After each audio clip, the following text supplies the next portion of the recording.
data awal kan pengurangan karyawan udah di kisaran 2,1 juta. Mmm, Tapi sekarang ini berdasarkan data yang kita dapat, 1 juta lebih sudah dipekerjakan kembali, Pak. mmm, 2,1 juta tapi sekarang 1 juta lebih sudah dipekerjakan kembali. Ini sebagai gambaran saja Pak untuk posisi-posisi strategis apa saja biasanya karyawan yang sebelumnya sempat dirumahkan kemudian harus dipekerjakan kembali?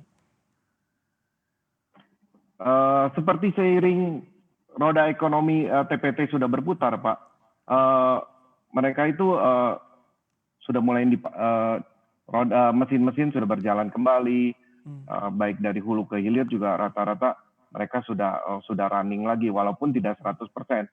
Kisaran yang saya bilang Agustus ini menuju 50%, Pak. Baik, adakah hal-hal signifikan yang masih menjadi tantangan utama bagi industri tekstil di Indonesia kalau kita berbicara mengenai ketenagakerjaan atau kepegawaian, mungkin isu-isu upah dan sebagainya sempat juga kemarin mencuat di permukaan headline mengenai pemberian THR yang tertunda atau dicicil dan sebagainya. Apa Pak isu terakhir mengenai ketenagakerjaan di sektor tekstil yang perlu kami pahami?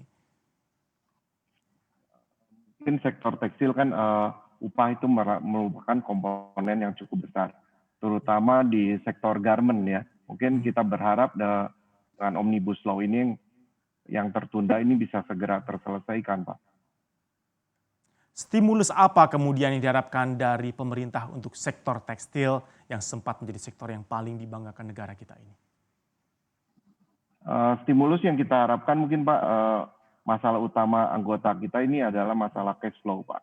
Mhm. Dengan pandemi kemarin, rata-rata cash flow mereka itu termakan untuk biaya-biaya seperti bunga bank, biaya minimum pembayaran listrik dan gas, dan Mmm. upah. Mungkin untuk beroperasi 100%, mereka rata-rata kemampuan cash flow-nya itu tidak ada, Pak.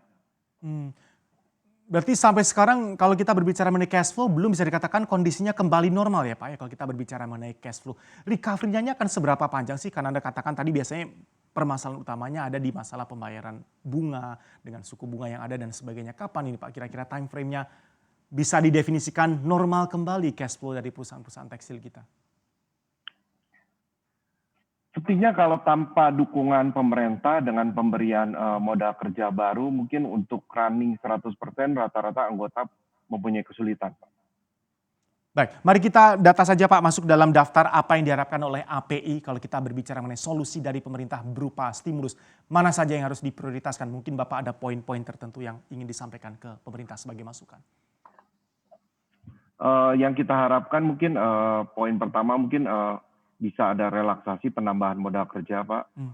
Terus juga minta bantuan dari segi regulasi seperti yang kita lagi usulkan ke pemerintah ini mengenai fly ash bottom ash ya Pak. Kalau Hmm. itu bisa di delisting dari B3 itu sangat membantu industri TPT Pak.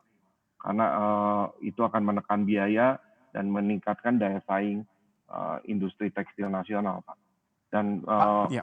kita juga masih bisa kalau bisa dibantu dengan relaksasi seperti minimum pemakaian PLN dan PGN itu bisa untuk sementara ini bisa di